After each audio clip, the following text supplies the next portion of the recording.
मेरा प्रणाम है और हुगली के इस मैदान में उपस्थित आप सभी गुरु भाई गुरु बहन के चरणों में मेरा प्रणाम है।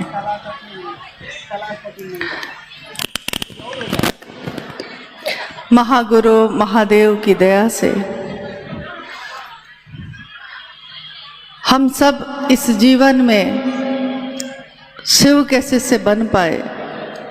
साहब और दीदी के आशीर्वाद से जीवन चल रहा है महादेव महादेव कहते हुए, और ये सुंदर जीवन, ये सुगंधित जीवन जो आज मिला है, न जाने कब से हम सब अंधेरों में भटक रहे थे, जब रोशनी की एक किरण आई और उस एक किरण ने हमारे जीवन को, हमारे जीवन में फैले अंधेरे को दूर कर दिया।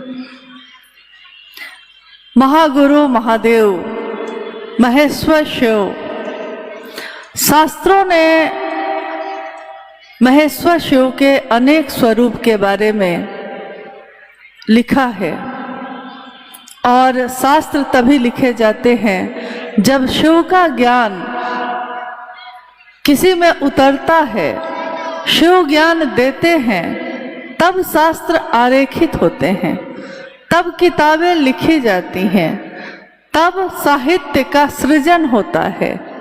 अगर शिव ज्ञान ना दें तो इस धरती पे शिव और शक्ति के अन्योन्याश्रित प्रेम के बिना एक घास की पत्ती भी नहीं उग सकती। हम चाहे विश्वास करें या ना करें, हमारे विश्वास करने से या नहीं करने से सत्यता बदलती नहीं है। सत्य जीवंत होता है, शाश्वत होता है। हमारे विश्वास या अविश्वास का उस पर कोई फर्क नहीं पड़ता। शिव के शिष्य के रूप में हमने आपने जाना है कि जब हम शिव को गुरु बनाते हैं तो प्रारंभिक अवस्था में अविश्वास भी चलता है, परंतु अगर शिव से एक रिश्ता बनाना चाहते हैं, गुरु और शिष्य का एक संबंध बनना हो, तो उसके लिए भाव जरूरी है। प्रारंभिक अवस्था में अविश्वास, अश्रद्धा और संशय भी चलते हैं, परंतु जब रिश्ता आगे बढ़ता है तब धीरे धीरे ये अविश्वास विश्वास में बदलने लगता है। श्रद्धा और बिना संशय का मन उन्मुक्त होकर शिव की दिशा में चल पड़ता है। महेश्वर शिव के अनेक रूप जो जगत में काफी प्रसिद्ध हुए, सर्वाधिक रूप से वो रूप उनके प्रसिद्ध हुए जो दान दाता थे। दान दाता के रूप में महादेव ने धरती को, धरती के लोगों को वो सब दिया जो उन्होंने चाहा, जिसके लिए उन्होंने शिव की तपस्या की, जिसके लिए उन्होंने शिव की भक्ति की, सब दिया। परंतु ये धरती भी तो शिव की दी हुई है। ये धरती जिसमें कहा गया कि शीश इच्छा शिव की ही सृष्टि की इच्छा, उसी में उनका दया भाव भी निहित है। जब उनकी इच्छा हुई, एको हम बहुत श्याम, मैं एक हूँ अनेक हो जाऊं, तो उस शीश इच्छा के साथ, सृष्टि की रक्षा इच्छा के साथ उनका दया भाव भी सृष्टि के कण कण में निहित है, सन्निहित है। साहब श्री हरिनानंद जी, जिन्होंने इस कालखंड में शिव की शिष्यता का बिगुल फूका है और आवाहन किया शिव को अपना गुरु बनाने का, हजारों साल का इतिहास आपने अभी सुना कि हमारे इतिहास जो है हजारों साल की है। हजारों साल में कितने शिव के भक्त और शिष्य आए, मगर धरती पे वो स्वयं पूजित हुए। धरती ने उनको द्वितीय महेश्वर कह के पुकारा, परंतु किसी ने भी ये नहीं कहा कि आपके भी गुरु हो सकते हैं शिव। सबने खुद तो शिष्यता ग्रहण की, खुद तो शिष्य बने, खुद उस महादेव से बहुत कुछ पाया, परंतु आम सामान्य लोगों के बीच इस बात को कभी किसी ने कहा ही नहीं। आध्यात्म का रास्ता सबके लिए बंद था। हम सब दूर से निहारते हुए महादेव को उनकी पूजा तो कर रहे थे, जल तो चढ़ाते थे, मंदिरों में भीड़ थी, मगर महादेव हमारे दिल की धड़कनों में नहीं थे। और साहब हरिंद्रानंद जी ने जो इस कालखंड में शिव के शिष्य बन के आए हैं, उन्होंने हमारी धड़कनों में शिव को धड़कना सिखा दिया।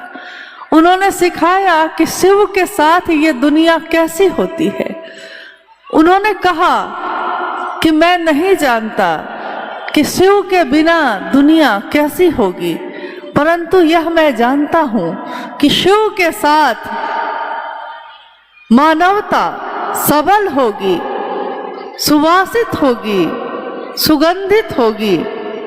शिव के साथ, शिव के बिना हमारी दशा और दिशा कैसी होगी ये वो नहीं जानते, क्योंकि शिव के साथ ही उनके जीवन की दशा और दिशा बदलती चली गई और ऐसी बदली कि उनके मन में एक अंतः प्रेरणा, जो अंदर से प्रेरणा जगती है, एक अंतः प्रेरणा जगी कि विश्व के हर मानव तक मैं ये संदेश पहुंचाऊंगा, शिव मेरे गुरु हैं, तुम्हारे भी हो सकते हैं। जब प्रारंभिक अवस्था में, प्रारंभिक समय में साहब श्री ने शिव को जब गुरु बनाया था, आपने उनके बारे में बहुत कुछ सुना होगा। लोग पूछते हैं कुछ साहब के बारे में बताइए, कुछ दीदी माँ के बारे में बताइए। तो साहब हरिंद्रानंद जी की बात बताना किसी भी इंसान के लिए संभव नहीं है, क्योंकि जो पूरी की पूरी बात है वो बताने के लिए उनको पूरा का पूरा जानना भी होगा।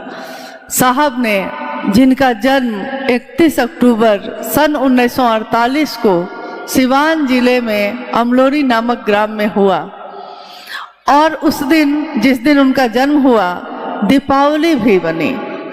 स्वतः तिथि खंडित हुई। शाम में पूरी धरती ने दिए जलाए। दिए जो जले थे रोशनी के, हर घर में जो अंधेरा हटा और रोशन हुई, किसको पता था कि ये दिया हम किसके लिए जला रहे हैं? दीपावली समझ के ही सबने जलाया था, परंतु आने वाले समय में हमने देखा कि वो दीपावली का पर्व जो 31 अक्टूबर 1948 को घटा इस धरती पे, आने वाले मनवंतरों तक के लिए उसने मानव जाति के लिए क्या संदेश भेजा। संदेश यही था, जब बिल्कुल शुरू में उन्होंने महादेव की बात की, जब उन्होंने महादेव को गुरु माना, आपने सुना होगा या कहीं पढ़ा होगा, जब साहब अपने जीवन में आगे बढ़ रहे थे, एक बालक हरिंद्रानंद अब धीरे धीरे किशोर अवस्था में जा रहे थे, तो 12 साल की आयु में उनके घर में एक घटना हुई, एक चमत्कार। जिस चमत्कार को देखा उन्होंने और उनके मन में ये प्रेरणा जगी कि मैं भी चमत्कार सीखूंगा। एक बच्चा जो अभी छोटा है, वो नहीं जानता कि उसके जीवन का उद्देश्य क्या है, उसकी मंजिल क्या है, वो बस इतना जानता है कि मुझको कुछ खिलौने चाहिए। वैसे ही साहब हरिंद्रानंद जी के मन में भी उस समय एक बात यही जगी कि मैं चमत्कार सीखूंगा। चमत्कार सीखने के लिए उन्होंने गुरु की तलाश शुरू की। गुरु की श्रृंखला में अनेक लोगों को अपना गुरु माना। जिसको भी गुरु माना, कुछ समय के बाद उनको लगता था कि यहाँ भी कुछ नहीं है। सन 1961 में पहली बार वो शमशान की भूमि पे गए, एक अघोरी की तलाश में, और अघोरी जो लगता था कि जैसे उन्हीं के लिए बैठा हो, उस शमशान भूमि में आधी रात में उसने उनको शमशान की विधियां सिखाई। कहा कि अगर शमशान साधना सीखोगे, कब्रिस्तान साधना सीखोगे, लाखों मंत्रों का जप कर लोगे तो सिद्धि प्राप्त हो जाएगी। तब तक साहब को शायद ये पता भी नहीं था कि छोटी छोटी सिद्धियां तो पाई जाती हैं, छोटी छोटी सिद्धियां मंत्रों के जप से, शमशान साधना से, कब्रिस्तान साधना से उपलब्ध हो सकती है, परंतु बड़ी सिद्धियां दे दी जाती हैं। छोटी सिद्धियों के लिए प्रयास करने पड़ते हैं, बड़ी सिद्धियां बिना किसी प्रयास के अहेतु की दया से ही प्राप्त हो जाती है। उस समय वो अपने कर्ता मन के अनुसार प्रयास कर रहे थे, प्रयास एक चमत्कार को सीखने का। सन 1972 में जब वो कानून की पढ़ाई कर रहे थे पटना लॉ कॉलेज से, कानून की पढ़ाई करते साहब हरिंद्रानंद जी का विवाह तय हुआ दीदी नीलम आनंद के साथ, जो एक जमींदार परिवार की बेटी, आज जो झारखंड है उसमें एक पलामू नाम का जिला है, पलामू जिला के मनातू प्रखंड में मनातूगढ़, जहां उनका जन्म हुआ 27 जुलाई 1952 को। उनका जन्म जिस दिन हुआ उस दिन नाग पंचमी का त्योहार था। दीदी माँ के पिताजी बताते थे कि जब उनका जन्म हुआ तो जिस बिस्तर पे बच्चे को रखा गया था उस बिस्तर के नीचे सैकड़ों की संख्या में छोटे छोटे सांप के बच्चों का झुंड था। कोई नहीं जानता था कि ये सारे सांप के बच्चे, इतने सारे सांप के बच्चे उस बिस्तर के नीचे कहाँ से आए जहाँ वो बच्ची रखी गई थी। तो लोगों ने कहा उनके पिताजी से, मवार जगदीश्वर जी से, कि मवार साहब सांप इतने सारे वहाँ हैं कि उनको मारना पड़ेगा। लेकिन नाना जी ने यानी मवार साहब ने कहा कि मेरे घर के कुल देवता हैं महादेव, माँ भगवती की मैं पूजा करता हूँ, नाग की पूजा होती है मेरे घर में, तो जिस घर में नाग की पूजा हो रही हो उस घर में नाग को नहीं मारा जाएगा। इसलिए सुरक्षित उन सारे बच्चों को, जो सैकड़ों बच्चे एक दूसरे से लिपटे हुए उस बिस्तर के नीचे थे सांप के, उन सबको सुरक्षित उठाकर बाहर जंगल में डाल दिया गया ताकि उनका जीवन सुरक्षित रहे। और कोई नहीं जानता था कि वो कहाँ से उस बिस्तर के नीचे आ गए। धीरे धीरे जब माँ नीलम आनंद भी युवा हो रही थी और इधर पिता को चिंता हो रही थी कि मेरी बेटी जो बचपन से ही बहुत आध्यात्मिक, जिसकी उत्सुकता रही है, जो आध्यात्म के तरफ उसका रुझान रहा है हमेशा, उसकी शादी मैं किससे करूं ताकि मेरी ये बेटी वहाँ बहुत सुंदर जीवन बिता सके। तो उन्होंने उस समय साहब हरिंद्रानंद जी के पिताजी डाल्टनगंज, जो पलामू शहर का हेडक्वार्टर था, वहाँ एजुकेशन डायरेक्टर के रूप में पदस्थापित थे।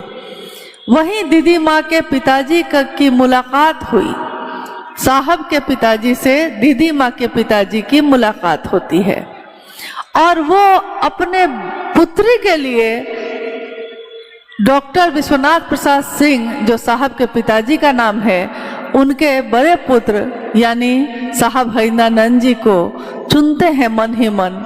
और एक दिन उन्होंने ये प्रस्ताव भी रख दिया कि मैं चाहता हूँ कि मेरी बेटी राजमणि नीलम का विवाह आपके पुत्र हरिंद्रानंद से हो जाए। दादाजी यानी साहब के पिताजी ने सहर्ष इस प्रस्ताव को स्वीकार किया और 22 मई सन 1972 को मनातूगढ़ में साहब और दीदी का विवाह संपन्न हुआ। शिव और शक्ति के मिश्रण का हमने हमेशा पर्व मनाया है। शिव और शक्ति के मिलन का महाशिवरात्रि हम सभी मनाते हैं, क्योंकि शिव के जन्म का पता नहीं, इसलिए जन्मदिन नहीं मनाते। और जिसका जन्म न हुआ हो तो उसकी मौत भी कैसे होगी, तो उनकी कोई पुण्यतिथि भी नहीं मनाई जाती। शिव का महाशिवरात्रि मनाया जाता है। और शिव के शिष्य का विवाह हुआ 22 मई सन 1972 को। विवाह के बाद माँ नीलम आनंद साहब के साथ अपने ससुराल आई और उस समय तक जब वो आई उनको पता चला कि उनके पति यानी साहब हिंदानंद जी शमशान साधना करते हैं। यह जानकर उनको कोई अचरज नहीं हुआ, क्योंकि बचपन से ही माँ नीलमानंद जी को भी तंत्र मंत्र यंत्र इन चीजों के बारे में हमेशा उत्सुकता रहती थी। वो अक्सर साधुओं से, अघोरियों से, तांत्रिकों से मिला करती और इतना ज्यादा वो रूपवती थी कि उनके पिता ने उनके गले में नजर न लग जाए इसके लिए कितनी ताबीज पहना के रखी थी कि ताबीज पहन लेगी मेरी बेटी को किसी की नजर ना लगे। लेकिन उनका आध्यात्मिक रुझान दृष्टिगोचर था, सब कोई देख पा रहे थे। इसलिए जब विवाह के बाद दीदी नीलमानंद जी को ये पता चला कि मेरे पति शमशान साधना करते हैं, लेकिन दिन में वो कानून की पढ़ाई कर रहे हैं लॉ कॉलेज पटना से, रात में शमशान साधना के लिए पटना के आसपास शमशान का थोड़ा अभाव था, तो वो अक्सर उनका पसंदीदा शमशान स्थान था आरा का गांगी शमशान, वहां जाया करते। माँ नीलमानंद विवाह के कुछ दिन के बाद मनातूगढ़ में कुछ समय के लिए रहने आ गई, और अभी आपने जिन अनु भैया की चर्चा सुनी है उनका जन्म हुआ पलामू जिले में ही। जब इनका जन्म हुआ 1974 के अक्टूबर में और 1974 के नवंबर में ही, यानी जन्म के कुछ ही दिन बाद अचानक माँ नीलमानंद जी को साहब हिंदानंद जी की एक चिट्ठी मिली। चिट्ठी में साहब ने लिखा था कि नीलम, मैंने शिव को अपना गुरु बना लिया है, तुम भी शिव को अपना गुरु बना लो। हुआ यह था कि जब नवंबर महीने में शमशान साधना के लिए साहब गए थे और आधी रात में अकेले बैठे थे, तो कभी कभी हम लगातार प्रयास करते हैं, प्रयास करते करते एक दिन थक जाते हैं। तो जब थकते हैं तो अपने उस जीवन के बारे में सोचते हैं जब से हमने प्रयास करना शुरू किया था।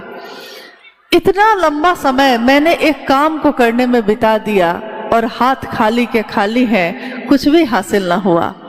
उसी तरह उस दिन साहब हिंदानंद जी ने अपने जीवन के पिछले 14 वर्षों के बारे में सोचा।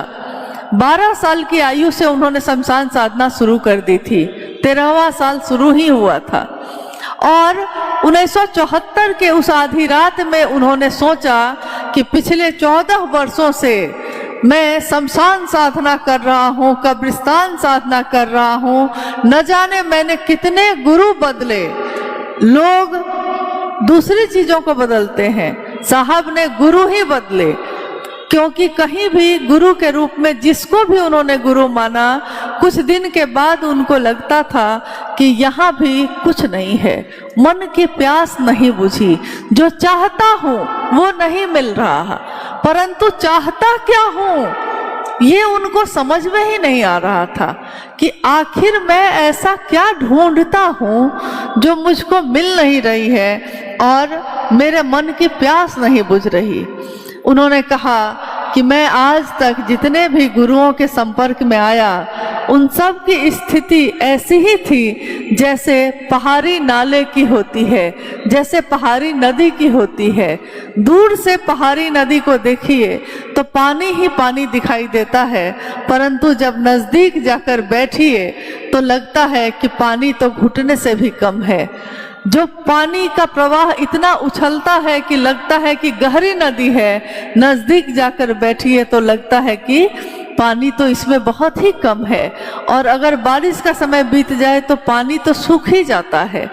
उन्होंने देखा कि सही गुरु का अभाव है, सही गुरु नहीं मिल रहे, तो सही गुरुओं के अभाव में उन्होंने गुरु पे गुरु बदलना शुरू कर दिया। उस रात उनके मन ने, साहब ने अपनी पुस्तक आओ चले शिव की ओर में ये पंक्ति लिखी है, उस घटना को लिखा है। उन्होंने लिखा है कि मेरे मन में जब ये बात आई उस समय, देखिए हमको इस बात को समझने के लिए उनके मन के अनुरूप अपने मन को उस स्थान पे ले जाना होगा, उस जगह पे ले जाना होगा, उस स्थिति में ले जाना होगा जिस स्थिति में उस दिन आधी रात में साहब श्री थे। उन्होंने कहा कि मेरी आंखों के आगे भयावह अंधेरा था, मेरी आंखों के आगे भयावह शमशान का अंधेरा था। शमशान में अंधेरा होता है, अंधेरा था और मेरी आंखों में वो अंधेरा बढ़ता जा रहा था, मेरे मन प्राण में वो अंधेरा बढ़ता जा रहा था और शरीर में, मन में इतनी पीड़ा थी, इतना कष्ट था, इतनी बेचैनी थी कि जैसे कोई व्यक्ति अगर बर्फ के पहाड़ पे चढ़ जाए और बर्फ के पहाड़ की चोटी से वो फिसल जाए नीचे के तरफ, तो जिस तरह फिसलने पे उसका शरीर लहूलुहान होगा, उसी तरह, ठीक उसी तरह मेरा मन भी उस समय लहूलुहान की तरह अपने आप को महसूस कर रहा था। कुछ भी नहीं पाया, 14 वर्ष मैंने गंवा दिए और कुछ भी हासिल नहीं हुआ।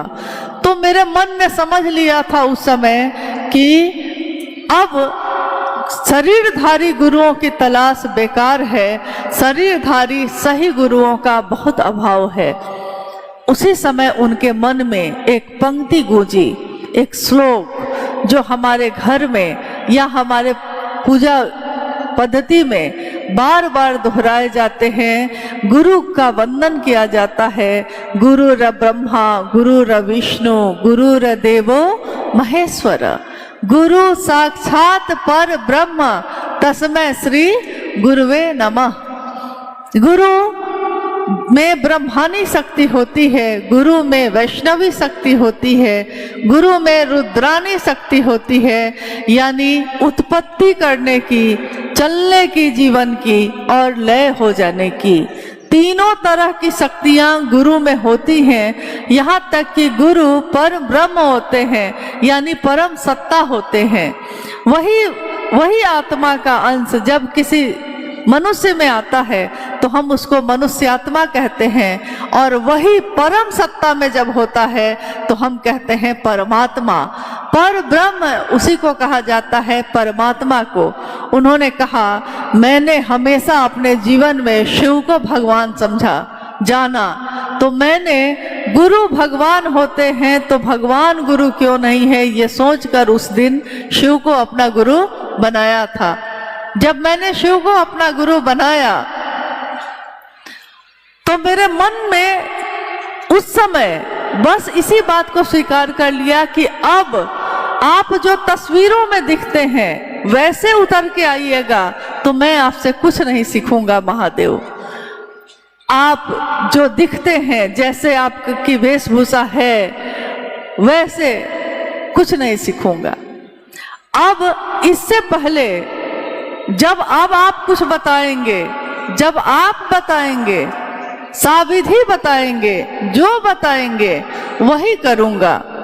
आज से पहले मैं जो भी करता था, जितनी भी पद्धतियां थी मेरी, जितने भी शमशान की साधना का कर्मकांड था, जितने भी मंत्रों का जप था, जो भी कुल कुंडली का जागरण करने की विधा थी, वो सब छोड़ता हूँ। मैंने आपको अपना गुरु माना है और अब आपके सिवा मेरा कोई नहीं है। अब जो होगा देखा जाएगा। हम लोग भजन गाते हैं, गुरु तुमको बना बैठे, जो होगा देखा जाएगा। उस दिन साहब ने यही सोचा था कि गुरु तुमको बना बैठे हैं, अब जो होगा देखा जाएगा। क्या होता है यहाँ, क्या हो जाएगा यहाँ, जो होगा देखा जाएगा। और उन्होंने लौट कर ये चिट्ठी लिखी थी माँ नीलमानंद जी को, जो उनको मिली थी। माँ नीलमानंद जी ने भी सहर्ष शिव को अपना गुरु बनाया। कल कुछ गुरु बहन लोग यहाँ पूछ रही थी कि दीदी माँ के बारे में कुछ बताइए, तो मुझको लगता है कि बातें तो बहुत सारी हैं, लेकिन अभी इसी घटना पे एक बात याद आई जो माँ नीलमानंद जी ने मुझको सुनाई थी, और साहब हंसने लगे थे खूब। साहब ने कहा कि मैंने ठीक तो कहा था, माँ नीलम ने कहा कि मैं इनसे सीनियर हूँ शिव शिष्यता में। एक दिन हम लोग बैठे थे, सारे लोग, बात हो रही थी, हंसी ठिठोली हो रही थी। माँ ने कहा साहब के तरफ देखकर कि मैं आपसे सीनियर हूँ शिव शिष्यता में। साहब ने कहा कि मैंने तो तुमको जवाब दे ही दिया था। मुझको लगा कि आखिर बात क्या हुई थी, तो मैंने माँ से पूछा कि माँ साहब ऐसा क्यों कह रहे हैं। तो माँ ने कहा कि जब मैंने इनसे कहा था, हुआ ये था कि जब मेरी शादी हो रही थी 22 मई 1972 को, तो जिस मंडप पे मैं शादी के लिए आई, मंडप पे मुझको बैठाया गया, दूल्हे के रूप में साहब आए। तो पंडित जी ने कहा कि आपके कोई गुरु हैं? भारत की संस्कृति में है कि अगर आपका कोई गुरु है, कोई जो आपका गुरु है, जब विवाह होगा तो उस समय आपसे पूछा जाएगा कि आपके कोई गुरु हैं, और अगर कोई है तो आप जब बताइएगा तो उसी गुरु के नाम से पूजा शुरू होती है। तो भारत देश की ये संस्कृति है। विवाह भी संपन्न किए जाते हैं, कहा जाता है कि गुरुमुख होना जरूरी है। तो उस दिन तो 1972 में तो साहब ने शिव को गुरु नहीं बनाया था, और पिछले 12 सालों से जो वो क्रियाएं कर रहे थे गुरु मानकर लोगों को, शरीरधारी लोगों को, वहां उन्होंने धोखे पाए थे, धोखा मिला उनको हर जगह। तो गुरु के नाम से ही वो चिढ़ जाते थे, गुरु के नाम से ही उनको गुस्सा आता था कि कोई गुरु है ही नहीं। तो जैसे ही पंडित जी ने दूल्हा से पूछा, यानी साहब हरिदानंद जी से पूछा कि आपके कोई गुरु हैं, तो इन्होंने कहा कि कोई मेरा गुरु नहीं है। मतलब कुछ गालियां भी दी और कहा कि कोई मेरा गुरु नहीं है। तो पंडित जी ने देखा कि मामला तो बिगड़ रहा है भाई, दूल्हा से उलझना ठीक नहीं है, ये कुछ मिजाज इनका ठीक नहीं लग रहा है। तो उन्होंने दुल्हन का रुख किया। उन्होंने दुल्हन राजमणि नीलम आनंद जी से पूछा कि बाबू आपके कोई गुरु हैं? तो माँ ने कहा कि नहीं, मैंने किसी को गुरु नहीं माना है। साहब ने कहा कि नीलम, उस समय तक मैं तो बहुत लोगों को गुरु मानकर छोड़ चुका था, परंतु नीलम ने किसी को गुरु नहीं बनाया था तब तक। तो ये भी हमारी संस्कृति में है कि अगर दूल्हा और दुल्हन दोनों के कोई गुरु नहीं होते हैं, तो ये हमारी संस्कृति में है, सदियों से चली आ रही है ये पद्धति कि कहा जाता है कि शिव को अपना गुरु बना लीजिए। और पंडित जी ने उस दिन कहा ये कि शिव को अपना गुरु मान लीजिए बउआ आप, तो हम लोग शादी शुरू करते हैं। माँ नीलम आनंद जी ने कहा कि हाँ, मैं शिव को अपना गुरु मानती हूँ। शादी की क्रियाएं संपन्न हो गई। तो ये बात, ये घटना है सन 1972 की 22 मई को। साहब ने शिव को गुरु बनाया है नवंबर में 1974। तो 2 साल बाद बनाया, 2 साल 2-3 महीने हो गए थे।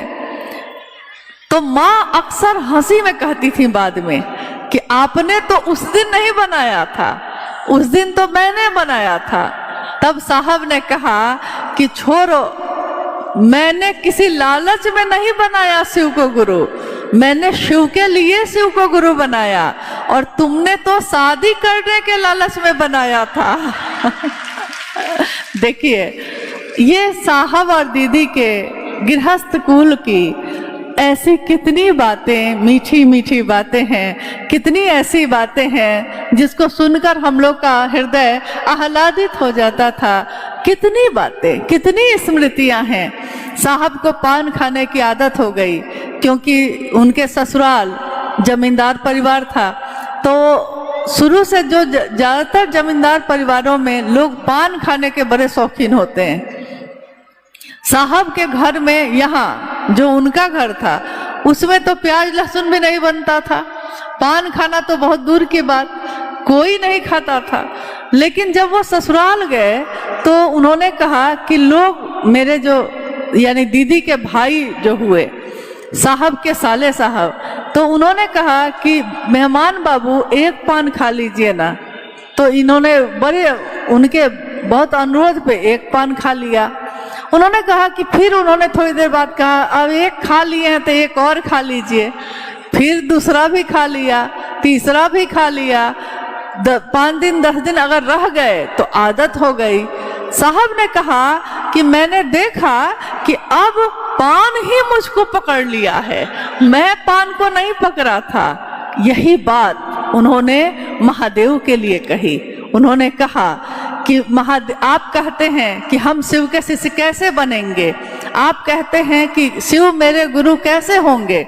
साहब ने कहा कि जिस तरह मैंने पान खाना शुरू किया था और पान ने मुझको पकड़ लिया, एक दिन जब आप महादेव को अपने विचारों में भी अगर गुरु बनाएंगे, अगर आप ये कहेंगे महादेव से, हे शिव आप मेरे गुरु हैं, मैं आपका शिष्य हूँ, मुझ शिष्य पर दया कर दीजिए, तो महादेव इतनी दया करते हैं कि वो आपके मन में शिष्य का भाव पैदा कर देते हैं। अब महादेव को आप नहीं खोजते हैं, वो महादेव ही आपको खोजने लगते हैं दूसरे लोगों के माध्यम से। साहब ने कहा कि जब मैं कार्यालय जाता था तो लोग कहते थे कार्यालय में जा रहा हूँ, अभी कोर्ट लगने वाला है। मजिस्ट्रेट थे उस समय साहब, कोर्ट लगने वाला है, कोर्ट में अभी केस की सुनवाई होगी। साहब ने कहा कि मैं रास्ते में सोचता हुआ जा रहा हूँ कि इजलास लगेगा, कितने तरह के केस आएंगे, सबका समाधान करना होगा, सब पे निर्णय देना होगा। मैं अपनी धुन में सोचता हुआ जा रहा हूँ, अपने काम के धुन में जा रहा हूँ, और तभी किसी ने मुझसे कह दिया, क्या हरिंदानंद जी महादेव का क्या हाल है। बस उन्होंने कहा कि इतना बोलते ही मेरा मन जो कोर्ट में खोया हुआ था तुरंत महादेव के पास चला गया। मैं महादेव को नहीं खोज रहा हूँ, अब महादेव ही मुझको खोज रहे हैं। तो मैंने बड़े दुखी मन से महादेव से कहा, एक दिन दुखी मन से कहा, मुझको लगा, मुझको समझ में आया कि लोग मेरा मजाक उड़ा रहे हैं। लोग क्या हरिंदानंद जी महादेव कैसे हैं ये कह के मेरा मजाक उड़ाते हैं। तो उन्होंने अपने महादेव से कहा, उन्होंने कहा मेरे महादेव मेरे टेलीविजन में आते हैं, आपके टेलीविजन में नहीं आते हैं, तो मैं क्या करूं, मैं अपने महादेव से बात कर पाता हूं, आप भी ऐसा रिश्ता बनाइए कि आप भी बात कर पाइए। तो उन्होंने कहा कि मैंने महादेव से कहा कि लोग आपका नाम लेकर मेरा मजाक उड़ाते हैं। महादेव ने उत्तर दिया कि ये कम है कि कोई तुमसे मेरा हाल पूछता है, कोई किसी से किससे हाल पूछता है। जब उसके नजदीक हम होंगे तब ना कोई पूछेगा, ये समझेगा तब ना कि हाँ ये इनके नजदीक के आदमी हैं। जैसे साहब जब रांची में रह रहे थे तो बहुत सारे गुरु भाई गुरु बहन वहाँ की व्यवस्था में थे, लोग उन लोगों पे फोन करके पूछते थे कि साहब कैसे हैं, आज भी पूछते हैं कि हम लोग साहब के पास आना चाहते हैं। यही बोली रहती है लोगों की। तो किससे बात करते हैं आप, जिसके बारे में आप जानते हैं कि वो साहब के नजदीक है, तभी ना आप उससे बात करते हैं। तो उसी तरह महादेव का उत्तर आया कि लोग तुमसे मेरा हाल पूछते हैं, ये कम बात है। देखिए साहब ने कहा अब आपने महादेव को नहीं पकड़ा है, महादेव ने ही आपको पकड़ लिया है। आप नहीं चाहिए चर्चा में जाना, महादेव आपको चर्चा में खींच ही लेते हैं। जिस तरह एक परिधि में जब हम आ जाते हैं तो चुंबक काम करता है, चुंबक की परिधि जहां तक होगी, चुंबक जहां तक काम करता है वो अपनी परिधि में आने वाले सभी लोहे के छोटे छोटे टुकड़े को अपनी तरफ खींच लेता है। वैसे ही जिसने विचार में भी अगर कह दिया है कि शिव मेरे गुरु हैं तो महादेव उसको अपनी परिधि में ले लेते हैं। और अब वो ना भी चाहे महादेव की चर्चा में जाना, महादेव के काम को करना, लोग उसको खींच लेते हैं। चलना होगा आपको, चलिए न थोड़ी देर में तो आ जाएंगे। आपने सोचा था कि आज कहीं नहीं जाएंगे, आज ये काम करेंगे, आपकी योजना कुछ और थी, लेकिन महादेव का कोई ना कोई आदमी आ जाता है और आपकी योजना बदल जाती है। तो साहब के जीवन की बहुत घटनाओं में आपने लगभग सारी चीज़ें सुनी भी होंगी, क्योंकि इतने सालों में इतनी चर्चाएं हुई हैं और साहब का आगमन जिस भी महोत्सव में हुआ है उसमें शिव शिष्यता की पृष्ठभूमि, व्याप्ति और उसका उद्देश्य, इस पे अक्सर बात हुई है। शिव शिष्यता की जो पृष्ठभूमि है उसमें असंख्य पीड़ा है, बहुत सारे दर्द हैं और बहुत परेशानियां हैं, बहुत रातों की नींदें उड़ गई हैं, ये भी है। लेकिन उसकी जो व्याप्ति है आज, उसने जनमानस को अपनी गिरफ्त में कर लिया और आज व्याप्ति इतनी ज़्यादा बढ़ती जा रही है कि अब हम आप चाहें या न चाहें, परंतु महादेव अपने काम को करवाए जा रहे हैं। माध्यम हमारा आपका शरीर बनता है, लेकिन ऊर्जा मेरी और आपकी काम नहीं करती। ऊर्जा उस महादेव की काम करती है जिनके कारण हम महादेव की बात कर पाते हैं। महादेव की परिधि में अगर हमारा मन है कि नहीं है, ये कैसे पता चलेगा? एक बार एक गुरु भाई ने साहब से पूछा कि साहब कैसे पता चलेगा कि मैं शिव का शिष्य हो गया, कैसे समझूंगा कि शिव मेरे गुरु हो गए? साहब ने कहा कि अगर 24 घंटे में 4 घंटा भी आपका मन महादेव की परिधि में रहता है तो समझिएगा कि शिव आपके गुरु हो गए। मैं हरिंदर आपको ये सर्टिफिकेट देने जा रहा हूँ, क्योंकि परिधि में 4 घंटा मतलब ये नहीं कि लगातार 4 घंटा, हो सकता है बीच में आपका मन भटकता होगा, जैसे उस जहाज के पंछी का भटकता था। साहब ने कहा कि एक जहाज पे एक पंछी बैठा है, पानी का जहाज है, पानी का जहाज चला जा रहा है समंदर में और चारों तरफ पानी ही पानी है, कहीं पे भूमि नहीं है, धरती नहीं है, और उस पानी के जहाज पे एक पंछी बैठा है। पंछी बैठा रह गया और जहाज समुंदर के बीच में पहुंच गया है। अब पंछी का स्वभाव है उड़ना, तो वो उड़ेगा ही उड़ेगा। पंछी उड़ता है, चारों तरफ चक्कर लगा के देख लेता है, कहीं कोई भूमि नहीं है, कहीं धरती का कोई नामो निशान नहीं है, तो वो फिर से लौट के आके उसी जहाज पे बैठ जाता है। जहाज का कैप्टन देख रहा है कि अच्छा ये पंछी तो मेरे जहाज में फंस गया और अब ये उड़ नहीं पा रहा है, उड़ता है लौटता है, लेकिन समंदर में उसको अनाज नहीं मिलेगा, समंदर में उसको दाना नहीं मिलेगा। तो वो कैप्टन अपने पास से उसके दाना की व्यवस्था करता है। पंछी को अब दाना भी मिलने लगता है। फिर पंछी का स्वभाव है उड़ना ही, वो फिर उड़ता है, परंतु एक दिन उड़ते उड़ते वो थक जाता है। कितना उड़ूं, कहाँ तक उड़ूं, कहाँ तक जाऊं? जहाँ जाता हूँ अनंत आकाश और समंदर के पानी के सिवा कुछ दिखाई नहीं देता, और लौट के आता हूँ तो फिर यही कैप्टन मेरी देखभाल करता है, फिर दूसरा कोई मदद भी करने वाला नहीं है। तो धीरे धीरे उसका उड़ना कम हो जाता है, धीरे धीरे वो जहाज पे ज़्यादा रहने लगता है और आकाश में कम उड़ने लगता है। साहब ने कहा यही स्थिति मेरे और आपके मन की है। हमारा मन संसार में उड़ता है, हमेशा भटकता है। अभी आप लोग यहाँ बैठे हैं, जब तक आपका मन गुरु उन्मुख नहीं होगा आप मेरी बात भी नहीं सुन सकते। जैसे कुछ लोग बहुत हलचल में थे थोड़ी देर पहले, अभी देखती हूँ तो बड़ा शांत है। थोड़ी देर पहले हलचल में थे। हलचल में जब कोई रहता है तो उसको कुछ भी साफ साफ दिखाई नहीं देता, न वो साफ सुन सकता है, न उसको साफ कुछ दिखाई देता है। और जब तक उसका चित्त शांत नहीं होगा, जब तक उसका मन ठहर नहीं जाएगा, मन ठहरता है तब उसको दिखाई देता है, तब उसको शिव का दर्शन होता है, तब उसको शिव का सानिध्य मिलता है।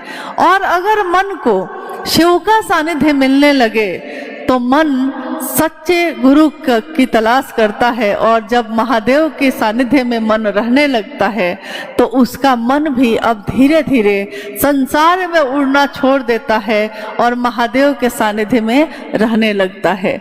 आप याद कीजिए अपने जीवन को, आपने अपने जीवन में पहले क्या किया था और आज अब आप क्या करते हैं।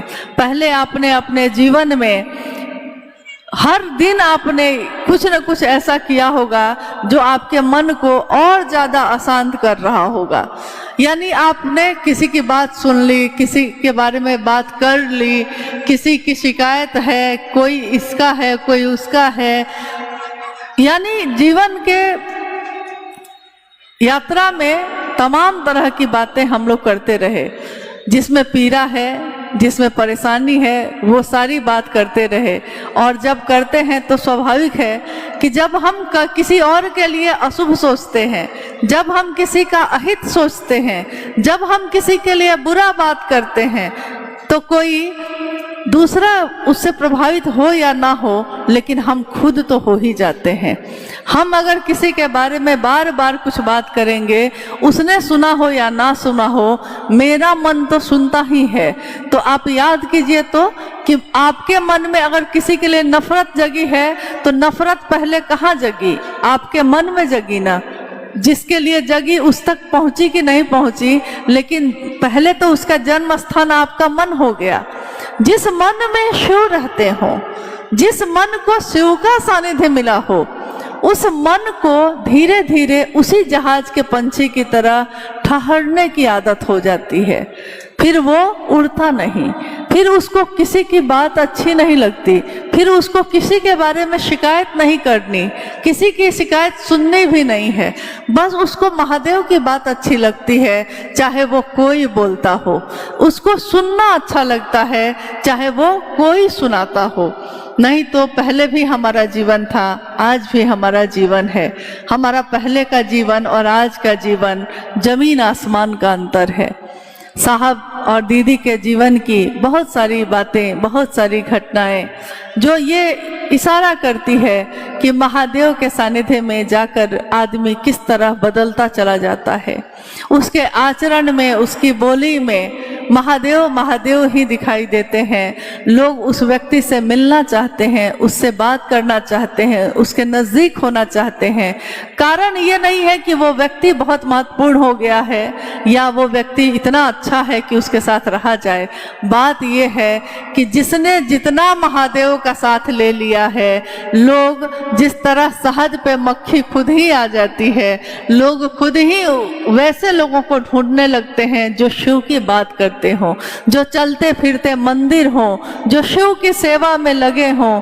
संत तिरुमूलर ने कहा, जो शिव के भक्त थे, जो दक्षिण भारत के संत थे, उन्होंने कहा कि ये जो शिव की सेवा में लगे हैं, अगर करनी है सेवा तो उन लोगों की करो जो शिव की सेवा में लगे हैं। करना ही है तो उनके लिए करो जो चलते फिरते मंदिर हैं। हालांकि उनको पहचानना बहुत कठिन है, पहचान में जल्दी नहीं आते, फिर भी कोशिश करिए कि वैसे लोगों को ढूंढ सकिए।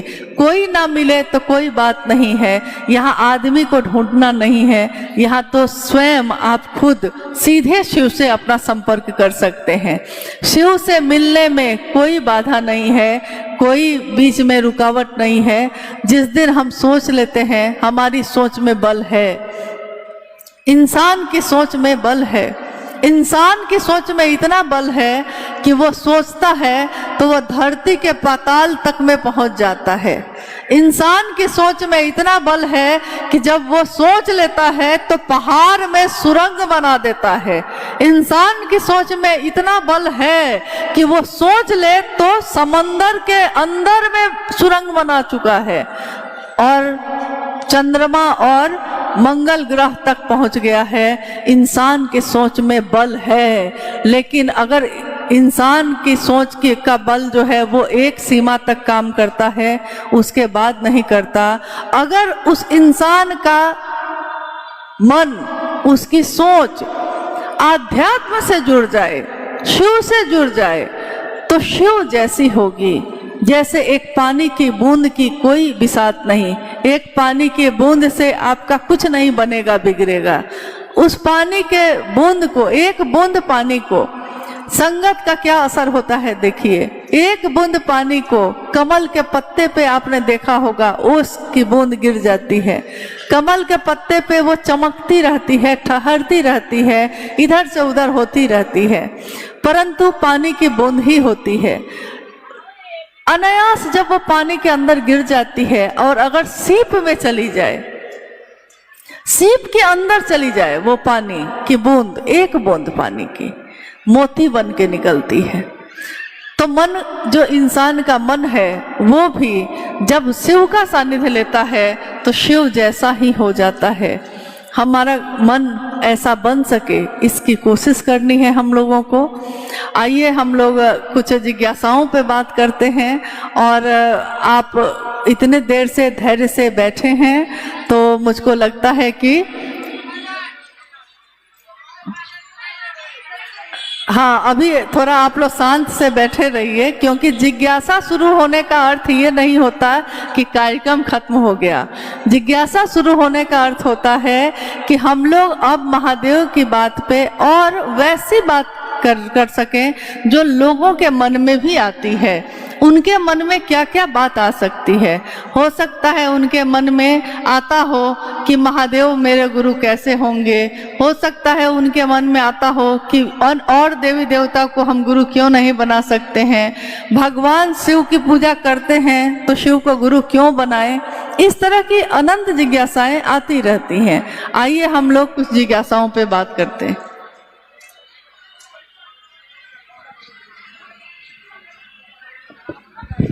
हेलो जी, पीरा के धन्नों में शायद सभी के साथ ऐसा ही होता है, जिनके प्रिय शिव है अथवा जो शिव के प्रिय है। पीरा के क्षणों में, पीरा के धन्नों में लिखा है, क्षणों। हाँ, बात है कि अगर बंगाल का लोग हिंदी भी लिखेगा तो कितना लिख पाएगा। तो पीरा के क्षणों में को लिख दिया गया है पीरा के धमों में। खैर, ये पीरा के क्षणों में शिव की दया त्वरित हो जाती है। शायद सबके साथ ऐसा ही होता है, जिनके प्रिय शिव हैं या जो शिव के प्रिय हैं, यही ना। ये साहब की पुस्तक आओ चलें शिव की ओर की पंक्ति है। साहब ने कोरोना काल में इस पुस्तक को लिखा था। कोरोना काल में जब सारे लोग अपने अपने घरों में बंद थे तो साहब श्री अपने उपवन में आओ चले शिव की ओर पुस्तक लिखने में व्यस्त थे।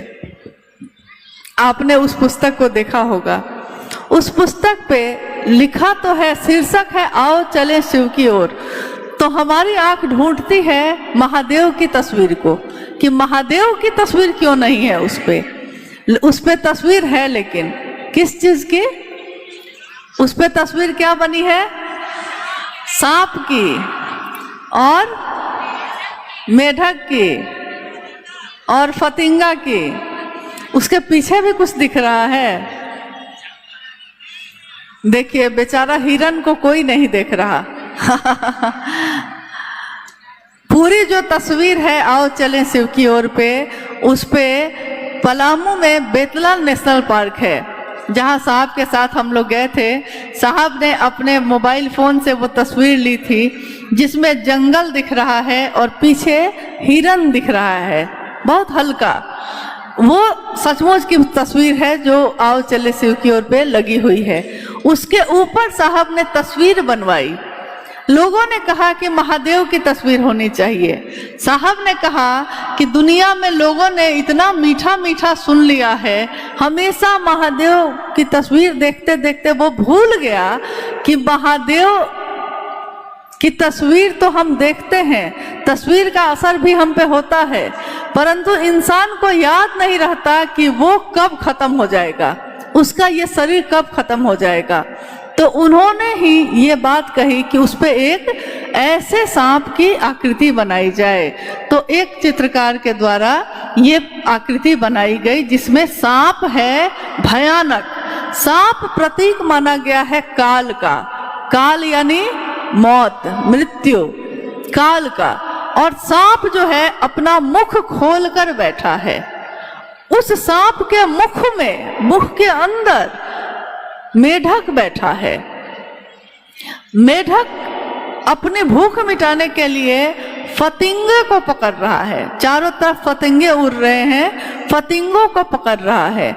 लेकिन वो भूल गया है, फतिंगों को पकड़ने में वो इतना मगन है, इतना मगन है कि वो भूल गया है कि किसी भी पल काल का मुख बंद हो सकता है। और जैसे ही बंद होगा, वो जो इतने फतिंगों को पकड़ रहा है, वो सिलसिला खत्म हो जाएगा। आप देखते होंगे कि शिव की रचना, जितनी भी रचना है, चाहे वो पशु पंक्षी हो, चाहे वो जानवर हो, वो उतना ही भर संग्रहित करता है जितने की उसको जरूरत है। चिड़िया उतना ही दाना चुग के लाती है जितना में वो खा ले और उसके बच्चे खा ले। वो घोंसला बनाती है उतने ही दिन के लिए बनाती है जितने दिन में घोंसला में रहने की जरूरत हो। जानवर खाता है और आराम से रहता है। इंसान सबसे सुंदर रचना है, परंतु इंसान को संग्रह करने की इतनी आदत है कि वो 4 कपड़े से उसकी प्यास नहीं बुझती, उसको और कपड़ा चाहिए। एक घर से उसकी प्यास नहीं बुझती, एक घर हो गया है तो और 2-4 घर हो जाते, एक गाड़ी हो गई है तो 2-4 गाड़ी और हो जाती। यानी काल के मुख में बैठे हैं हम, लेकिन हमको याद नहीं है कि काल के मुख में हैं। हम फतिंगों को पकड़ने में मगन हैं, भूल बैठे हैं कि क्या पता कब चला चली के बेला आ जाए। रहना नहीं देश वीराना है। यह कागज, यह जो जीवन है, यह जीवन कागज की पुरिया, बूंद परे घुल जाना है। मौत की एक बूंद परी और जीवन गया। तब तो हम इतनी योजना बनाते हैं, इतनी चीजें बनाते हैं। इसीलिए साहब ने आओ चले शिव की ओर पुस्तक पे ये तस्वीर लगवाई। उन्होंने कहा कि इस तस्वीर को जब भी आप देखिएगा, आपको याद आएगा कि जीवन कभी भी खत्म हो सकता है। इसलिए आओ चले शिव की ओर। उसी पुस्तक की ये पंक्ति है जो अभी गुरु भाई संतोष जी ने पढ़ी है। उसकी पंक्ति है कि पूरी पंक्ति जो है साहब ने अपने बारे में लिखा है। उसमें आओ चले शिव की ओर पुस्तक में अंतिम आलेख है, आओ चले शिव की ओर। आलेख का नाम भी यही है। उस आलेख की पहली पंक्ति है, बाजीचे अतफाल है दुनिया मेरे आगे, होता है सबो रोज तमाशा मेरे आगे। मतलब ये पूरी धरती जो है ये बच्चों के खेलने के मैदान जैसा है और रोज यहाँ बच्चों के अलग अलग तमाशे चलते रहते हैं। कोई रोता है, कोई हंसता है, कोई बोलता है, कोई रूठता है। जैसे अभिनय चल रहा हो सबका, बच्चों के खेल के मैदान जैसा है ये दुनिया भी मेरे आगे वैसी ही है। उसी में साहब श्री ने आगे एक जगह पे ये लिखा है कि मेरी स्वानुभूति है, मेरी स्वानुभूति यानी मेरी खुद की अनुभूति है कि पीड़ा के क्षणों में गुरु की दया, शिव की दया त्वरित हो जाती है। शायद सबके साथ ऐसा ही होता है, जिनके प्रिय शिव हैं या जो शिव के प्रिय हैं। पीड़ा का क्षण यानी आपके जीवन में कष्ट आते हैं। जब कष्ट आते हैं, जैसे ये किताब लिखी ही गई थी कोरोना काल में। कोरोना काल को याद करिए जरा। कोरोना काल में कष्ट था, किसको किसको कष्ट था? कोरोना काल में किसको किसको कष्ट हुआ था? सबको। और वह उस समय सबसे ज्यादा कौन याद आया था? महादेव। सबसे ज्यादा महादेव याद आए थे। पीड़ा के क्षण में गुरु की दया त्वरित हो जाती है, तेज हो जाती है, क्योंकि उस समय महादेव के सिवा कोई याद नहीं आ रहा था। लोगों को हम लोगों ने देख लिया था कि जो अपने होते हैं, अगर मुझको कुछ हो गया तो मुझको छुएंगे भी नहीं। ये कैसे अपने थे? जो मौत के डर से जिन्होंने मेरे इस शरीर को छूना भी स्वीकार नहीं किया। अगर कोरोना हो गई तो हॉस्पिटल तक में जगह नहीं मिल रही थी। लोगों के पास पैसे थे, बहुत लोगों के पास थे, पैसे थे, लेकिन जीवन नहीं बच सका। और उस समय जितना ज्यादा महादेव का काम हुआ, उससे पहले उससे उतना ज्यादा महादेव का काम हुआ ही नहीं था। अब बताइए कि क्या उस समय सारे लोगों ने महादेव से सचमुच में दया मांगी थी कि नहीं? सचमुच में, क्योंकि हम बोली में मांगते हैं, लेकिन उस समय बोधात्मक ज्ञान था, बोध उतरा हुआ था। महादेव दया कर दीजिए, महादेव दया कर दीजिए, मतलब नींद में भी महादेव से दया ही मांग रहे थे। और आने जाने का रास्ता बंद था। तो जब आने जाने का रास्ता बंद हो और आदमी के अंदर ऊर्जा है, तो वो अपनी ऊर्जा को बाहर निकालने के लिए स्रोत खोजता है, रास्ता खोजता है। तो वो रास्ता भी सबने खोज लिया। लोग कॉन्फ्रेंस में चर्चा करने लगे। मैंने देखा कि बहुत सारे लोग जो पहले फोन को चलाना भी नहीं जानते थे, मोबाइल फोन को चलाना भी ठीक से नहीं जानते थे, कोरोना काल में अचानक से उनका ज्ञान बहुत बढ़ गया और वो सारे लोग कॉन्फ्रेंस पे चर्चा करने लगे। नहीं, टेलीफोनों में पे शिव गुरु के चर्चा होखेला, मतलब महादेव की चर्चा टेलीफोन पे होने लगी। और उन्होंने प्रणाम करने का भी रास्ता खोज लिया। माला पे तो कर ही रहे थे, सांस पे अजपा जप विधि से भी कोरोना काल में जितना जप सही तरीके से हुआ, उससे पहले नहीं हुआ होगा। तो याद करिए कि पीड़ा के क्षण में आपके साथ क्या हुआ था। परंतु इसमें एक पंक्ति साहब ने और लिखी है। उन्होंने लिखा है कि शायद सबके साथ ऐसा ही होता है। पूरी पंक्ति है ये कि पीड़ा के क्षणों में शिव की दया त्वरित हो जाती है। शायद सबके साथ ऐसा ही होता है, जिनके प्रिय शिव हैं या जो शिव के प्रिय हैं, जिनके प्रिय शिव हैं। ये दोनों पंक्ति सुनने में तो एक ही लग रही है, नहीं लग रही है? जिनके प्रिय शिव हैं या जो शिव के प्रिय हैं, क्या अंतर है बताइए? दोनों में अंतर है? कोई अंतर है।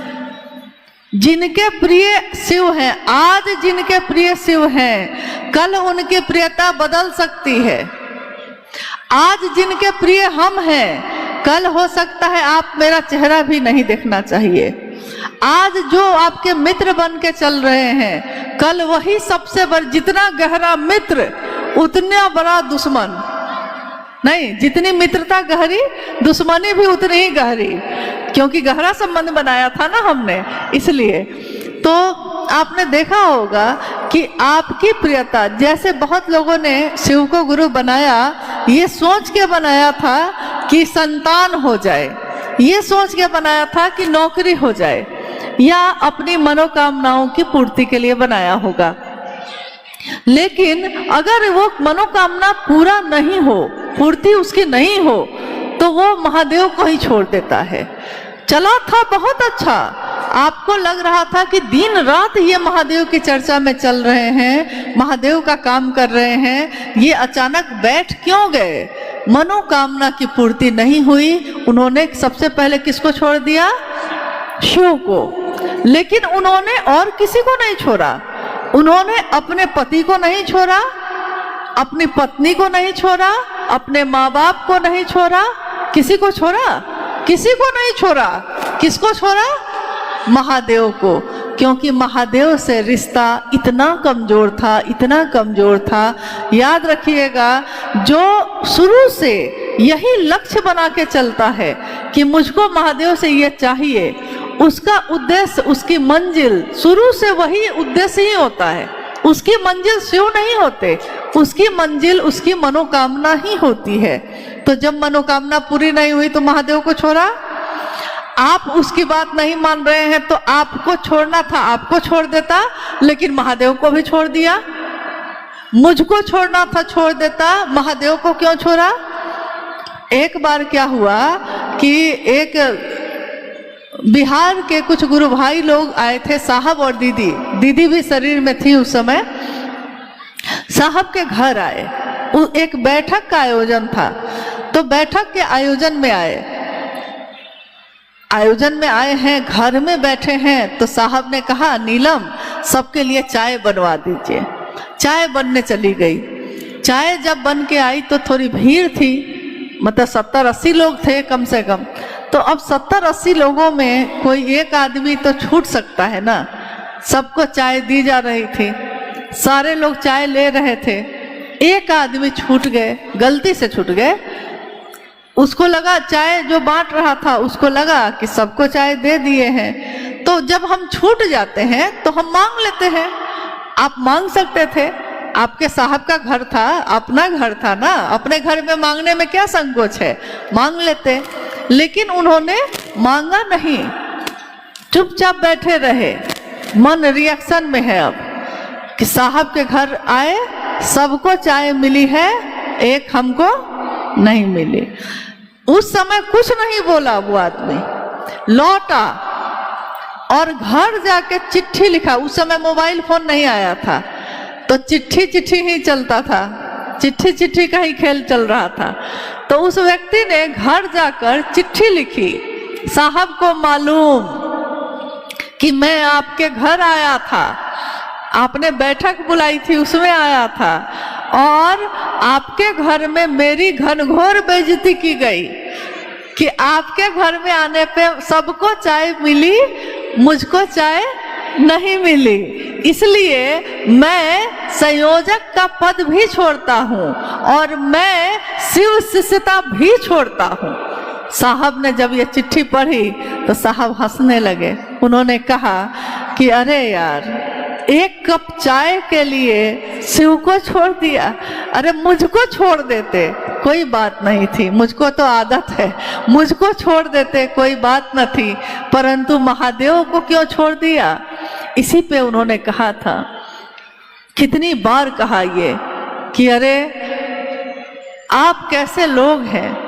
एक वो लोग थे, कभी ऐसे लोग तो आए हैं, आज भी हैं, एक वो लोग हैं, हाँ वो लोग थे, जिंदगी छोड़ दी बंदगी के लिए।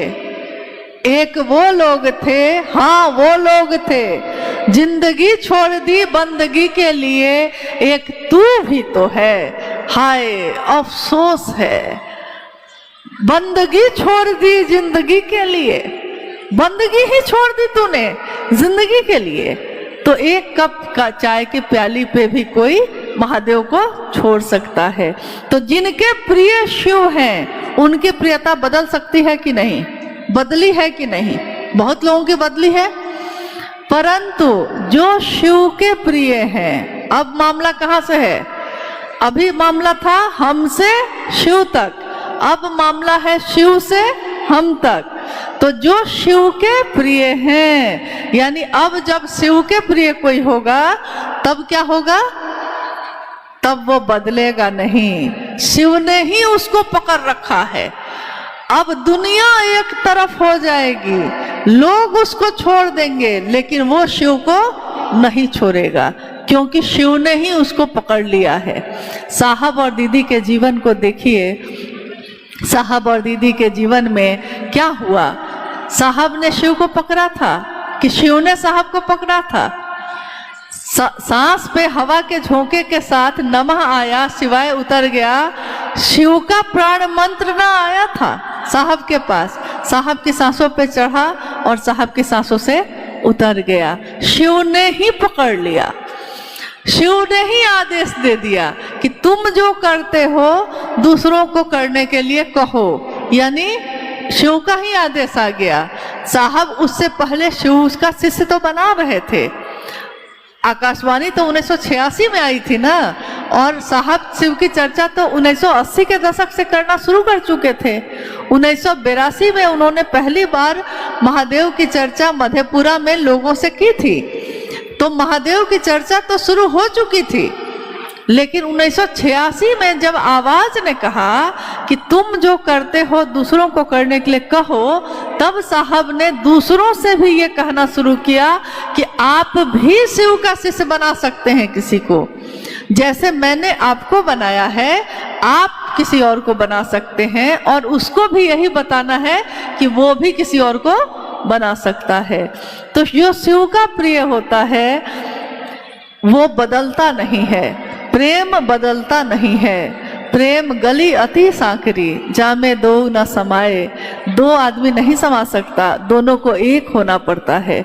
शिव और शिव का शिष्य जब एक हो जाता है तो उसके कर्मफल भोगने की व्यवस्था का भी संहार हो जाता है, फिर उसको अपना कर्मफल भोगना नहीं पड़ता।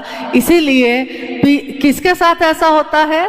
दोनों आदमी के साथ ऐसा होता है, जिनके प्रिय शिव हैं या जो शिव के प्रिय हैं, दोनों के साथ ये होता है कि पीड़ा का क्षण अगर आता है तो दया त्वरित तेज हो जाती है, पीड़ा खत्म होने लगती है, कष्ट खत्म होने लगता है। जब हम कहते रहे हैं, हजारों साल से कहते रहे हैं हर हर महादेव, तो हर हर महादेव में हरने के लिए कहा गया है। महादेव हर लीजिए मेरे कष्ट को, मेरी पीड़ा को, मेरी बेचैनी को। और महादेव हरना मतलब चुरा लेना।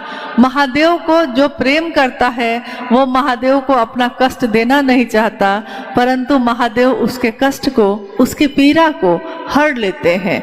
इसीलिए कहा जाता है हर हर महादेव। जागा जागा महादेव शिव के शिष्य कहते हैं, इसलिए कहते हैं क्योंकि वो शिव तो जगा हुआ है, परंतु मेरे आपके अंदर जो शिव है वो सोया हुआ है, जगत के लिए जगा हुआ है, ईश्वर के लिए सोया हुआ है। जगत की चीजें अच्छी लग रही हैं, लेकिन महादेव अच्छे नहीं लग रहे हैं। तो महादेव के लिए वो जग जाए, इसके लिए हम लोग कहते हैं जागने के लिए, जागा जागा महादेव। जी अच्छा, अभी और है। 3 सूत्र सहायक है, मूल क्या है? अच्छा, देखिए ये जो जिज्ञासा है महत्वपूर्ण है, इसको सुनिएगा ध्यान से, क्योंकि जिज्ञासा जिसने भी की है सोच समझ के की है कि 3 सूत्र यानी महादेव से दया मांगना, महादेव की चर्चा करना, महादेव को प्रणाम करना। शिष्यानुभूति ये कहती है कि ये तीनों सूत्र सहायक है। जैसे आपने सुना होगा कि किसी स्कूल में ये कौन है, तो ये सहायक शिक्षक हैं, कहते हैं ना हम लोग सहायक शिक्षक हैं। तो किसके सहायक हैं? कोई तो मूल होगा ना, कोई मुख्य होगा जिसकी सहायता के लिए ये चीजें हैं। तो ये तीनों सूत्र जो है ये सहायक क्रिया है। तो मूल क्रिया क्या है? मूल क्या है?